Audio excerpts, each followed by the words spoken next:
Good morning, actually. Today is July 16th, 2022. Leaning backwards here a bit. So let's see if everything works. It seems to do that. So yesterday, when I reposted an article from my science blog, you can watch it from yesterday's posting. Little did I know that at the same time,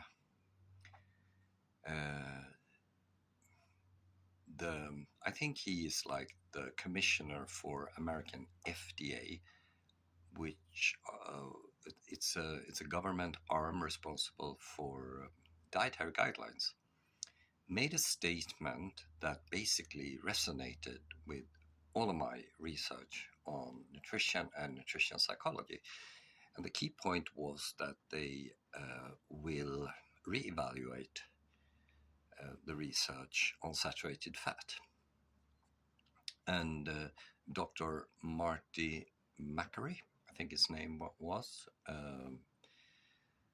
together with Health Minister, I call him that, Robert F. Kennedy Jr., said what most of us researcher has known for a very long time, that Ansel Keys' claims about the diet heart hypothesis, and I have reiterated this a million times, was based on weak. They used the term epidemiological data, but I would choose the term food frequency questionnaires, because that's where the weakness lies. And this is huge, of course, because especially here in Finland, where the FFQs, my former colleague, and the fat and meat fear has been reiterated over and over and over again. And as you noticed, I previously said that the Brain Foundation claimed that 50% of the women and 30% of the men over 45 years of age will suffer from a serious brain disease. And I guess no one believed me. But then a couple of days ago, my former employer at the University of Helsingfors published a report claiming that 77% of the women and 70% of the men will suffer from a psychological, behavioral, or I think it was neurodevelopmental diagnosis. It's even worse. I mean, you would expect, because everything in the Western world is better than ever, you would expect 3% or something like that. So you have a factor of 25 from expected stuff. Now, why is this important? Well, as I wrote in my 2019 Popular Science article, our species adapted to animal source food 3.5 million years ago, and fat first and then meat. That's the first. You can read it if you like. Second, method. FFQs rely on your episodic memory. Now, we know from a psychological perspective that episodic memory is not reliable. It doesn't replicate the registration. You experience something and the information goes into your long-term memory.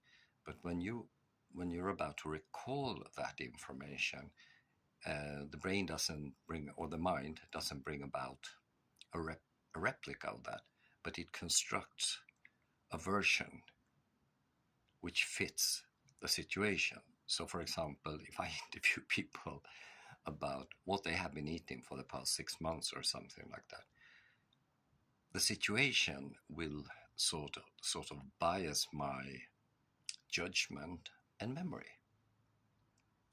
So I posted on Facebook a list of stuff I have written about this since 2019, where the stuff I posted yesterday. Then I did two postings on from conferences, my own presentation, and one from a conference about children's food, and then that followed with one popular science article in a business magazine, and another one in 2022 for a network of experts in Gothenburg. They call themselves Brain Athletics. I think I'm a member or something like that. And then in a journal called Medical Access. It's a Swedish medical journal. And then again for this business journal. And finally this year on my science blog. So this is, of course, my opinion, but because even scientists, if we open our mouth, it's an opinion. But the key point is that my opinion resonates with anthropological data about archaeological findings of our ancestors. It also resonates with brain expansion and RCT studies on food and health and so forth.